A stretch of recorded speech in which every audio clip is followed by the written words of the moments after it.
Hola, soy Marina Sardiña y les doy la bienvenida a Expreso Oriente, el magazín quincenal de France 24. Esto es lo que veremos en el programa de hoy. El ejército de Israel ha matado a más de 25.700 palestinos en la Franja de Gaza, cuando se van a cumplir 4 meses de guerra. Los periodistas palestinos están pagando con sus vidas y las de sus familiares por informar de lo que sucede en el sitiado enclave. Más de 83 reporteros han sido asesinados. Las mujeres embarazadas palestinas son uno de los grupos poblacionales más vulnerables. Debido a la guerra, las tasas de abortos espontáneos aumentaron un 300%.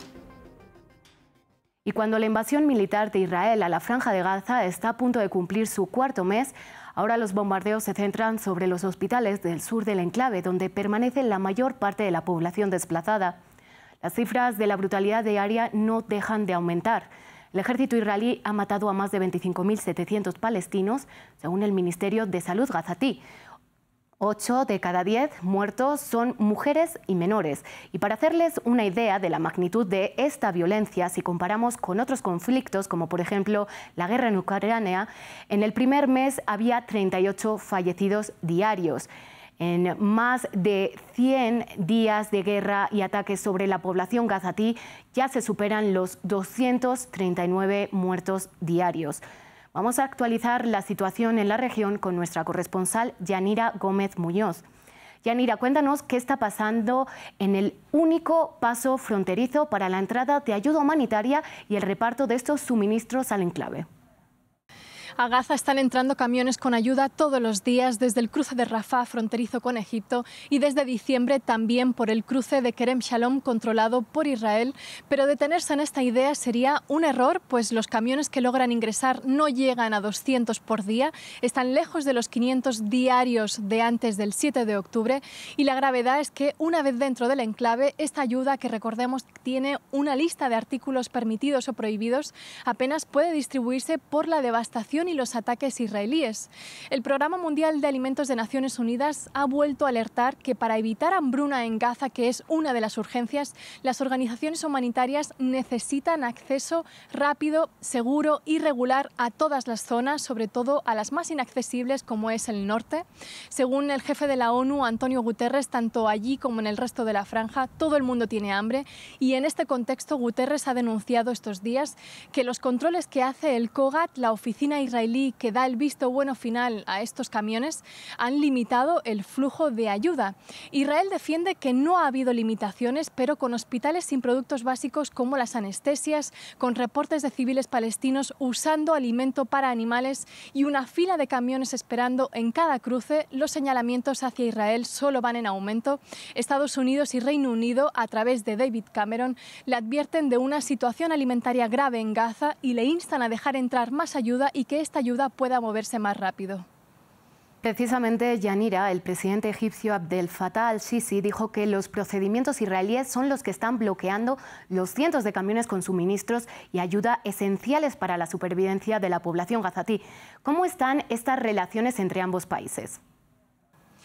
Pues junto a Qatar, Egipto es uno de los principales mediadores entre Israel y Hamás para un cese al fuego y la liberación también de los rehenes en la Franja de Gaza.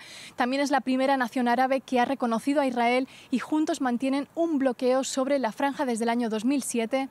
Pero desde el inicio de la invasión israelí no han sido pocas las tensiones entre ambos países. La última sobre este bloqueo de la ayuda humanitaria que hablábamos, que no llega a los civiles palestinos, que ellos están desesperados.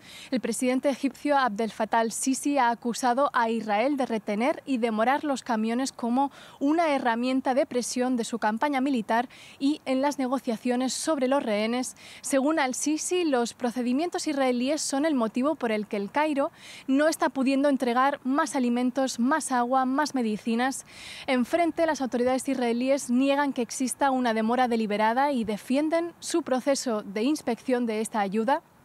Además de esto y de las críticas del Cairo a los ataques israelíes, otro roce ha surgido de los dichos de Netanyahu, que sugirió que el corredor fronterizo entre Egipto y Gaza, conocido popularmente como Filadelfia, debe quedar bajo control israelí para asegurar la desmilitarización de la Franja de Gaza. Esto ha llevado a una airada refutación del Cairo, que niega que en esa zona de 14 kilómetros se produzca contrabando de armas y exige respeto a Israel. Asimismo, ha advertido que cualquier intento intento israelí de tomar el control del corredor sería una seria amenaza a las relaciones bilaterales. Muchísimas gracias, Yanira, por este reporte. Y el sistema de salud está de rodillas en Gaza, así lo denunció el director de la OMS.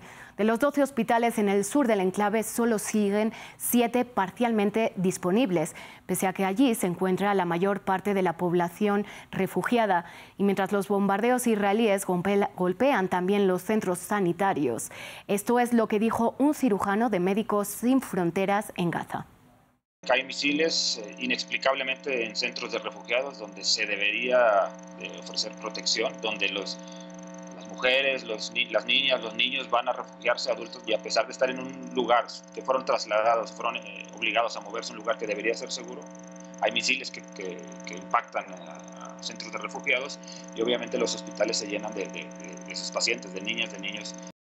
Lo que ven detrás de mí son los nombres de los más de 80 periodistas palestinos asesinados por el ejército de Israel en lo que va de guerra.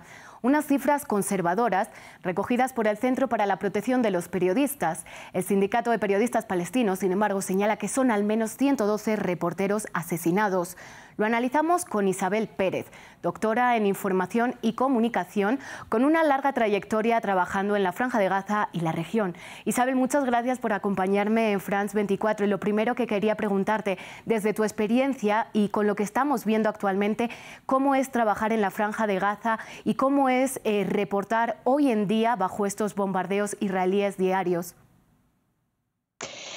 Bueno, lo primero que habría que señalar es que los propios periodistas locales están en estos momentos informando sobre un probable crimen de genocidio de su propio pueblo palestino.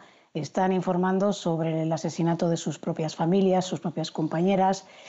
Y bueno, de todo esto básicamente falta muchísima protección a los periodistas. Hablamos de falta de equipamiento, como son los cascos, los chalecos, las máscaras, gafas, que en ningún momento pueden entrar, puesto que por el paso de Beit Hanun, Eretz, hacia Israel, no lo permiten, y por supuesto tampoco por el paso de Rafah con Egipto.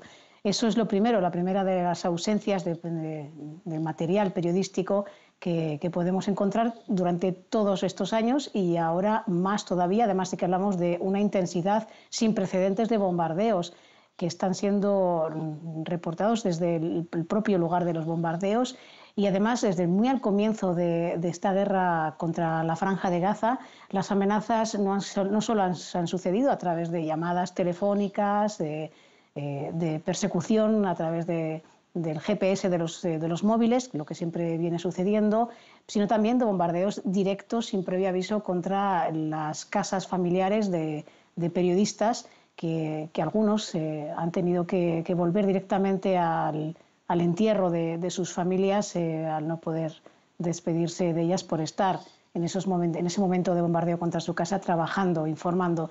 Encontramos un nivel de agotamiento también sin precedentes, y sobre todo lo que vamos a encontrar, y ya estamos viéndolo, pero llegará en el futuro próximo a corto plazo, son traumas, síndrome de postraumático en todas las periodistas de la Franja de Gaza. Sí, Isabel, y precisamente antes de la ofensiva, la CPJ había documentado al menos 20 casos de periodistas asesinados por el ejército de Israel, de los que nunca se halló justicia ni se hizo a nadie responsable. El más sonado fue en 2022 el caso de la periodista de Al Jazeera, Shirin Abu Akleh. Te pregunto, ¿encontrarían justicia los familiares de estos periodistas asesinados?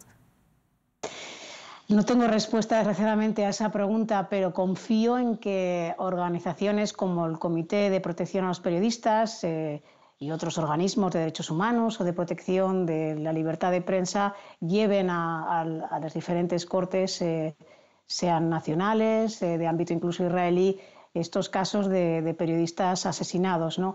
Quiero confiar en que se podría hacer algo de justicia. Y hemos visto también un gran mecanismo de propaganda israelí en redes sociales. ¿Cómo funciona este órgano de propaganda del gobierno?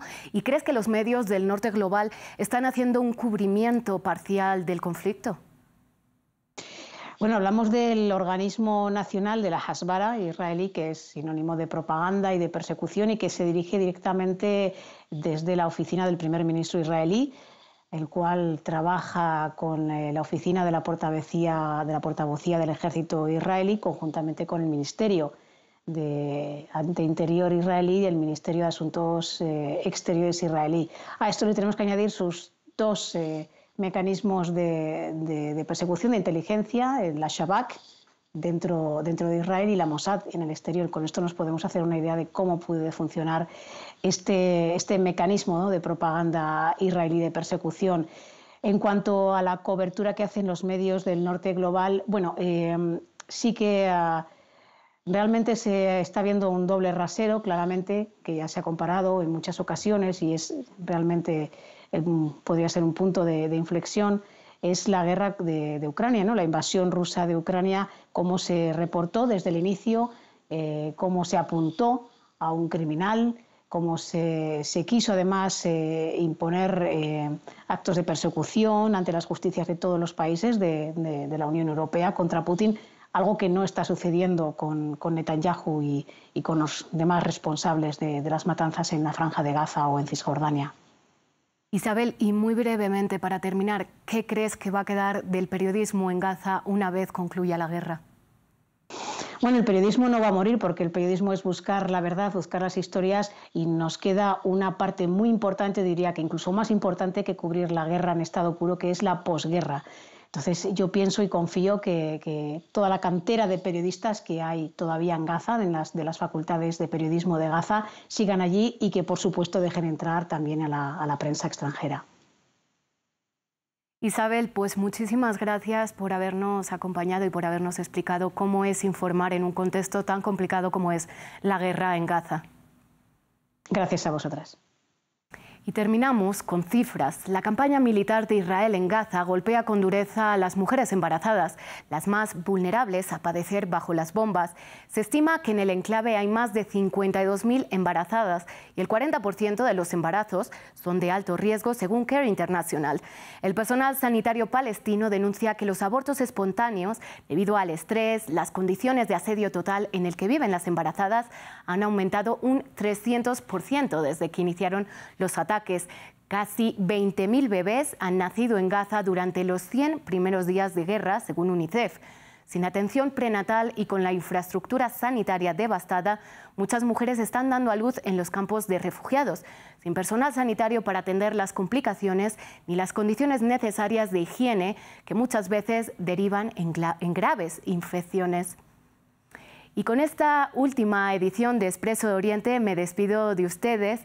Muchas gracias por haberme acompañado durante el primer año de vida del programa y sigan informándose de todo lo que ocurre en Medio Oriente en próximas ediciones.